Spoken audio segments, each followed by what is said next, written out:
बिस्मिल्लाहिर्रहमानिर्रहीम। अस्सलाम वालेकुम नाज़रीन, मैं हूं आपका मेज़बान खालिद शमील और आप देख रहे हैं मेरा यूट्यूब चैनल। नाज़रीन, दो बड़ी अहम डेवलपमेंट आज दिन भर में हुई सुप्रीम कोर्ट ऑफ पाकिस्तान में, जो पंजाब खैबर पख्तूनख्वा में इलेक्शन से मुतल्लिक, और फिर एक पिटीशन फाइल हुई कि पूरे मुल्क में एक साथ इलेक्शन किए जाएं, उसकी समाअत हुई। और उसके साथ साथ पार्लियामेंट में आज पहली बार पाकिस्तान तहरीक इंसाफ और हुकूमत की इत्तेहादी जमातों के दरमियान बाज़ाब्ता मुज़ाकरात हुए हैं। सुप्रीम कोर्ट आइंदा एक हफ्ते के अंदर क्या लाएअमल इख्तियार करने जा रही है, और सियासी जमातें जो हैं वो मुल्क भर में इंतखाबात के हवाले से क्या सोच रखती हैं। और पाकिस्तान तहरीक इंसाफ ने 3 नुकाती फार्मूला हुकूमत को पेश कर दिया है। ये फार्मूला क्या है, इसकी डिटेल क्या है, और इस फार्मूले पे अब पीडीएम की इत्तेहादी जमातें जो हैं इनके कायदीन कल मुशावरत करेंगे। सुबह तमाम जो इस कमेटी में पीडीएम के अरकान थे वो अपनी अपनी जमातों के कायदीन से बातचीत करेंगे, और इसके साथ साथ जो इत्तेहादी जमातें हैं उनके सरबराहों से भी बातचीत की जाएगी। और फिर कल 3 बजे दोबारा ये कमेटी मिल बैठेगी पार्लियामेंट हाउस में, और अपनी अपनी क़यादत की जो तजावीज़ हैं या ओपिनियन है उसकी रोशनी में फिर ये फैसला किया जाएगा कि मुल्क भर में इलेक्शन कब होने हैं, कैसे होने हैं, और असम्बलियाँ तहलील कब होंगी और कैसे होंगी। पीटीआई ने जो 3 नुकाती फार्मूला पेश किया है वो अब पीडीएम की जो लीडरशिप है उसको पेश किया जाएगा, और फिर उसके रिस्पांस पे जो पीडीएम की क़यादत जो है क्या उससे एग्री करती है या उसमें कुछ अपनी तजावीज़ को वो शामिल करवाएंगे।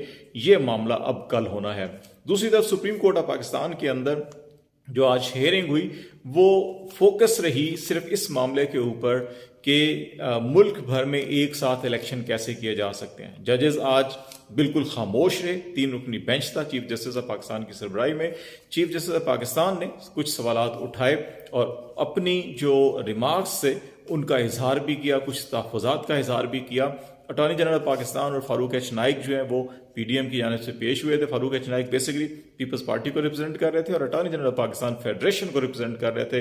अटॉर्नी जनरल पाकिस्तान की कोशिश थी कि कुछ वक्त हासिल किया जाए मजीद मुज़ाकरात के लिए, जबकि इस पे उन्होंने ये भी कहा कि 2 सियासी जमातें जो पीडीएम की इत्तेहादी जमातें हैं वो मुज़ाकरात के हक में नहीं है, बाकी सब हक में है। फारूक एच नाइक ने कहा कि नहीं, सब हक में है और जल्द इंतखाबात के हवाले से सब जो है कि वो अपनी राय रखते हैं। ताहम शाह महमूद कुरैशी ने और फवाद चौधरी ने कहा कि ये मुज़ाकरात इतनी तवील नहीं होने चाहिए कि इसके नतीजे में जो इलेक्शन है वो बहुत ताख़ीर का जो है वो शिकार हो जाए, बल्कि ये कॉन्स्टिट्यूशनल जो लिमिटेशंस हैं और उनके अंदर रहकर होना चाहिए। और उसी के तनाज़ुर में पीटीआई ने जो 3 नुकाती फार्मूला पेश किया, जो भी हम आपसे शेयर करेंगे, वो भी इसी गुफ्तगू के नतीजे में है। तो ये जो सारी आज हेयरिंग हुई उसके अंदर चीफ जस्टिस पाकिस्तान ने 2 चीज़ें बड़ी वाज़ेह कहीं। एक तो ये कहा कि ये पास जो है कि ये नहीं होना चाहिए कि आप टाइम ज़ाया ना करें। मुज़ाकरात सियासी जमातों ने खुद करने हैं, अदालत मजबूर नहीं करेगी, अदालत कोई डायरेक्शन नहीं देगी, कोई ऑर्डर नहीं करेगी कि ये करें ये ना करें, बल्कि ना टाइम फ्रेम इसके अंदर फिक्स करेगी, बल्कि अदालत एक मुनासिब ऑर्डर जारी करेगी। अदालत ये चाहती है कि आइन पर अमल हो, कानून पर अमल हो, इलेक्शन होने चाहिए। और इस सिलसिले में उन्होंने कहा कि वक्त ज़ाया नहीं होना चाहिए गवर्नमेंट को, और अरकान जो हैं कमेटी अरकान के अंदर ज़्यादा टाइम नहीं लगना चाहिए। इसके अंदर कौन सी ऐसी साइंस है कि आप 2 दिन या ज़्यादा दिन लगाने जा रहे हैं। तो इसलिए उस सारे रिमार्क्स के तनाजुर में चीफ जस्टिस ने कहा कि अगर सियासी जमातें अपना मसला हल कर लेंगी तो वेल एंड गुड, और अगर नहीं करेंगी तो फिर सुप्रीम कोर्ट ऑफ पाकिस्तान का फैसला मौजूद है, और उस हवाले से कानून और आइन जो भी कहेगा उस तरह से आगे कार्रवाई बढ़ाई जाएगी। यानी कि 14 मई का फैसला मौजूद है, हुकूमत को पैसे देने होंगे और इलेक्शन करवाना होगा। ये इनडायरेक्टली बड़ा क्लियरली मैसेज था। अब मामला जो है इस हेयरिंग के फौरी बाद जो है कि बाज़ाब्ता तौर के ऊपर प्राइम मिनिस्टर शहबाज शरीफ ने अप्रूवल दी, और आज़म नज़ीर तारड़ ने जो है वो पीटीआई से रब्ता किया, और फिर शाम 6 बजे से लेके कोई तकरीबन 8 साढ़े 8 बजे तक पार्लियामेंट हाउस में ये मुज़ाकरात हुए। खुशगवार माहौल में हुए, बॉडी लैंग्वेज जो है कंफर्टेबल थी, दोनों जानब से जो है कि इत्मीनान बख्श तसल्ली बख्श जो है कि गुफ्तगू हुई और इत्मीनान का इज़हार किया गया आज जो भी गुफ्तगू हुई है। उसके बाद फिर मीडिया टॉक हुई। इस कंप्लीट होने के बाद पीटीआई के रहनुमाओं ने भी और हुकूमत के रहनुमाओं ने भी सिर्फ स्टेटमेंट तक इत्तफाक किया और कहा कि इस वक्त जो बुनियादी चीज़ है, कुछ तजावीज़ जो हैं वो सामने आई हैं, अब उन तजावीज़ की रोशनी में लीडरशिप का मौक़िफ़ जो है वो लिया जाएगा और मुशावरत की जाएगी और कल 3 बजे दोबारा मीटिंग्स होंगी। इससे पहले पार्लियामेंट हाउस के अंदर वज़ीर आज़म शहबाज शरीफ ने एतमाद का वोट हासिल किया और स्पीकर नेशनल असम्बली ने अनाउंसमेंट की कि 180 अरकान ने वज़ीर आज़म शहबाज शरीफ के ऊपर एतमाद का इजहार किया है। ये बेसिकली एक इखलाकी फ़तह शहबाज शरीफ साहब की कि पार्लियामेंट की अभी उनको जो 172 अरकान चाहिए थे, अब उनके पास जो है कि 180 अरकान है। मतलब ये तसल्ली बख्श उनके पास थी। जब पहली दफ़ा इनका लास्ट ईयर अप्रैल में इंतखाब हुआ था प्राइम मिनिस्टर शहबाज शरीफ का, तो उस वक्त इनको 174 वोट मिले थे, तो आज 6 वोट एक्स्ट्रा मिले हैं। पीटीआई क्लेम कर रही है कि नहीं, शहबाज शरीफ साहब के पास 160 वोट हैं, 20 वोट जो मुनहरिफ अरकान हैं उन्होंने दिए, लेकिन जो पार्टी पोजीशन जारी की गई है हुकूमत इत्तेहाद की जानिब से, उसमें उनका है जी हमारे 181 अरकान बनते हैं। नेशनल असम्बली के स्पीकर राजा परवेज़ अशरफ ने वोट नहीं कास्ट किया, तो इसलिए 180 हमारे वोट हैं। लेकिन ये कतई नज़र एक तरफ के जी की पीटीआई के मुनहरिफ अरकान ने वोट दिया नहीं दिया, एक इखलाकी वजह ज़रूर है। बाज़ लोगों का ख्याल है कि प्राइम मिनिस्टर अगले 6 माह के लिए महफूज हो गए हैं और उनके खिलाफ अभी कोई अदम एतमाद या एतमाद के वोट की बात नहीं की जा सकती, जो पिछले दिनों से और ख़ास तौर के ऊपर जो 2 बार जो है ज़िमनी ग्रांट्स का बिल मुस्तरद हुआ कौमी असम्बली से, उसके तनाजुर में सुप्रीम कोर्ट के फैसले के अंदर भी इस किस्म की ऑब्जर्वेशन मौजूद थी। लेकिन अभी भी एक खतरे की घंटी शहबाज शरीफ साहब के सर पे लटकी हुई है और वह तौहीन अदालत की। अगर ये मुज़ाकरात कामयाब नहीं होते, मुल्क भर में एक तारीख पर इंतखाबात का मामला हल नहीं होता, तो फिर सुप्रीम कोर्ट ऑफ पाकिस्तान तौहीन अदालत का नोटिस कर सकती है।